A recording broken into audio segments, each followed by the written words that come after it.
All right, let's step back in time. We're going to walk right into the foggy streets of Victorian London and come face to face with a shadow that honestly has haunted us for more than a century. Yep, we're talking about the story of Jack the Ripper.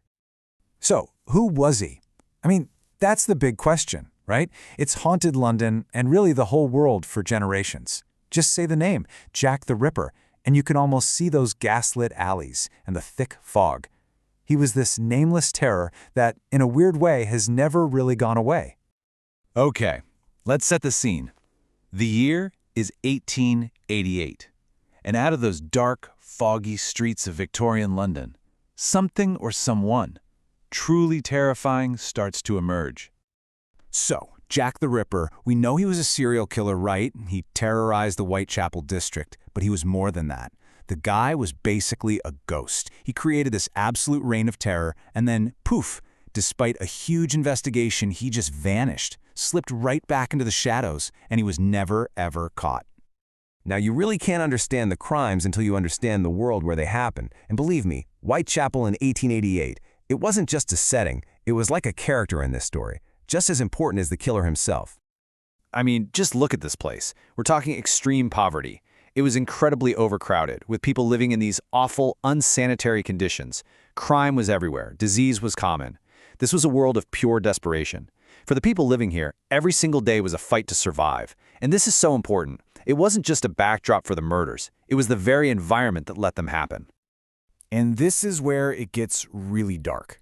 The killer went after the most vulnerable people in this environment. We're talking about women who were often forced into prostitution just to get enough money for food or a bed for the night. The Ripper specifically targeted them. So let's be clear, these were not random attacks. This was someone exploiting a community that was already pushed to the very edge of society. Okay, so now let's get into the actual events of that horrifying autumn. This is when the killer's shadow really fell across the city, and the fear turned into a full-blown panic that gripped London for months.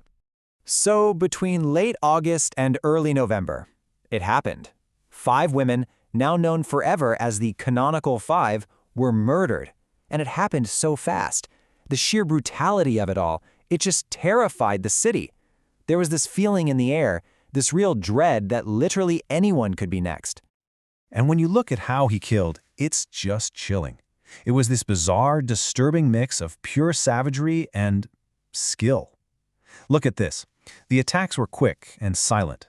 But then there were these horrible mutilations, which suggests a kind of cold, calculated rage.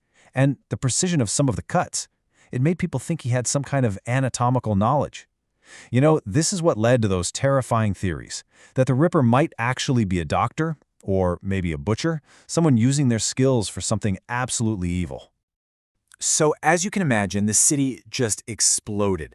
The sheer horror of these crimes triggered a response that nobody had ever seen before. The hunt for the killer, it basically became this huge, media-driven frenzy. I mean, to be fair, the police threw everything they had at this. Scotland Yard launched massive investigations. They interviewed hundreds and hundreds of people. They investigated dozens of suspects, everybody from local criminals to, yes, even doctors. But nothing. The killer just stayed one step ahead, which of course led to huge public frustration and anger at the police. And while the police were scrambling for clues, the newspapers were having a field day. This really became one of the first major media sensations in history. Every day, shocking headlines, wild theories. It sold a ton of papers, but it also whipped up this public frenzy. It spread fear and a lot of bad information, and it's what really helped turn this killer into a legendary larger-than-life bogeyman. And then came the letters. Police and newspapers were just flooded with letters from people claiming to be the Ripper. Now, most of them were probably fakes, just cruel hoaxes, but some felt disturbingly real, like the famous From Hell letter. And get this, it didn't come alone. It arrived with a small box, and inside was half of a human kidney. Can you even imagine?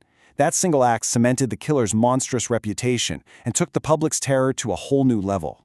So, okay, the murders eventually stopped, but the story, the legend, that was just getting started. Which brings us to the big question. Why? Why, after all this time, are we still so completely fascinated by the story? Well, the simplest answer is right here. Over 130 years later, it's still unsolved. We just don't know who did it. And that empty space, that void of information, That's the perfect breeding ground for speculation, for theories, and for a fascination that has just kept growing and growing. Exactly, because we never got an answer. We've spent more than a century trying to find one ourselves. Think about it. Every book, every movie, every new documentary with a brand new theory, it all just adds another layer to the legend. It keeps the story alive. And really, you could argue that the Ripper case basically created the blueprint for our entire modern obsession with true crime. But you know, when you peel it all back, the Ripper story is so much more than just a whodunit. It's like this dark window into the past. It forces us to look at the kind of society that allowed these horrific crimes to even happen in the first place. The crushing poverty, the deep inequality, and the desperation that made those women such incredibly easy targets. So maybe the most important question isn't, who was Jack the Ripper? Maybe it's, what does his legend make us forget? Because in our endless fascination with the monster in the fog, do we ever risk forgetting the real people he killed? And the society that completely and utterly failed to protect them? That, I think, is the question his shadow still asks us, even today.